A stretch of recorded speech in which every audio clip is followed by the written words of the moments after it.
lebih baik dari korban. Dan mereka hendak menamai dia Zakaria menurut nama bapaknya. Tetapi ibunya berkata, "Jangan, ia harus dinamai Yohanes." Lukas 1 ayat 59 dan 60. Konon, ada kisah hilangnya seorang anak bernama Dominik. Lebih dari 90 orang mencarinya sepanjang malam. Rupanya, selama bermain ski dengan ayahnya, anak ini tanpa sengaja terpisah dengan ayahnya. Orang-orang yang cemas mencarinya di lekukan-lekukan bukit dengan harapan Dominik ada di sana.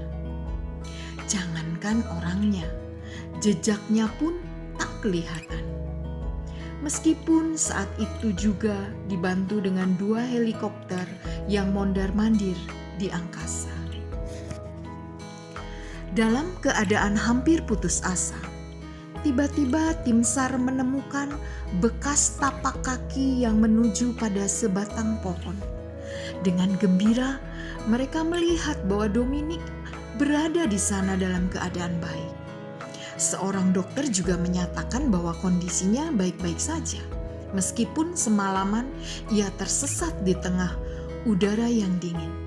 Mengapa ia berhasil mempertahankan dirinya di tengah dinginnya udara salju? Anak ini menjawab bahwa ia hanya mengikuti nasihat ayahnya. Ayahnya pernah berkata, "Bila tersesat di tengah salju, segera mencari pohon, merapat, dan mencari ranting-ranting untuk melindungi diri." Justru karena tindakan inilah ia terlindung dari radang dingin dan hipotermia, rendahnya suhu tubuh yang abnormal. Anak ini tidak mengerti akan hal ini. Apa yang dilakukannya hanyalah taat kepada pesan ayahnya.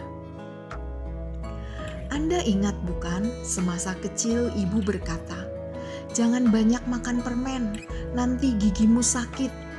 Atau ayah kita yang berkata, "Jangan bermain korek api, nanti tanganmu terbakar." Anda tentu ingat bukan kalau Anda kadang-kadang melanggarnya? Perintah Allah dibuat untuk kebaikan kita. Meskipun saat itu kita tidak mengerti maksud Allah. Hawa mengalami masalah yang sama ketika Allah berfirman agar pohon yang di tengah taman janganlah dimakan buahnya, sebab ia akan mati. Abraham mengalami hal yang sama ketika Allah memerintahkannya untuk mengorbankan Ishak, namun dia taat. Zakaria mengalami hal yang tidak jauh berbeda saat malaikat Tuhan memberikan firman agar anaknya kelak dinamai Yohanes. Meskipun penamaan ini tidak sesuai dengan tradisi bangsa Yahudi, tetapi Zakaria taat. Bagaimana dengan kehidupan Anda? Apakah Anda belajar untuk taat kepada Allah? Meskipun saat itu Anda tidak tahu apa yang menjadi maksud Allah? Firman Tuhan berkata, "Sesungguhnya mendengarkan lebih baik daripada korban sembelihan, memperhatikan lebih baik daripada lemak domba-domba jantan." 1 Samuel 15 ayat 22.